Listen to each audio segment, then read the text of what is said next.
चेहराटा जो देखुं मु जोड़िया मनुष्य को भल कर चिपी दे पारि किसी असुविधा नहीं आ खाऊँ एमती सब तेणु जी कह भांड कथा गोटे कह सुध भांड कथा किसी फरक पड़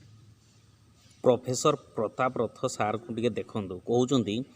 मोर एत वर्ष है भी 65-66 वर्ष है मु जोड़िए लोक को आराम रे चिपी दे पारि माने चिकेन मटन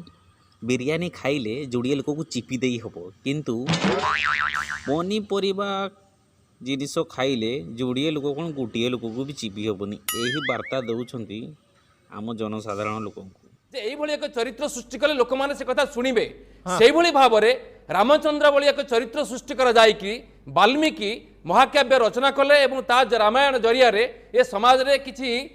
सत्य कथा कहवाई चिंता कर कविर कल्पना या द्वारा कौन सी वास्तविकता ना आज ऑन डेट नो साइंटिफिक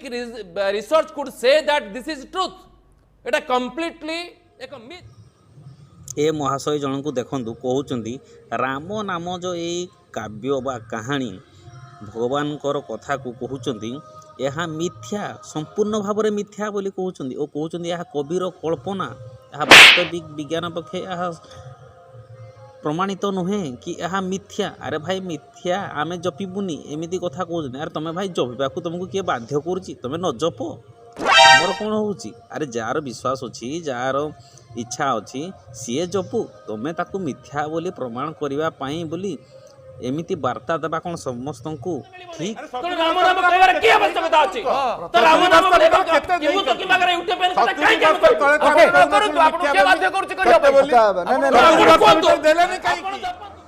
एमिति जो भाई कथा कहूच ना एगुड़ाक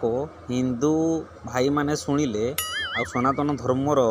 व्यक्ति माने शुणिले आपण को ऊपर कौन प्रभाव जो पड़ो कही हेनी कारण एमती कहना मीडिया आगे टोटाल मिथ बोली कहना या असत्य बोली कहना तुमको जब असत्य लगुच तुम मन भर चापिकी रख खुलम खुला कहीं कौच या लक्ष लक्ष कोटी कोटी लोक विश्वास करती आप डायरेक्टली मिथ बोली कही दौरान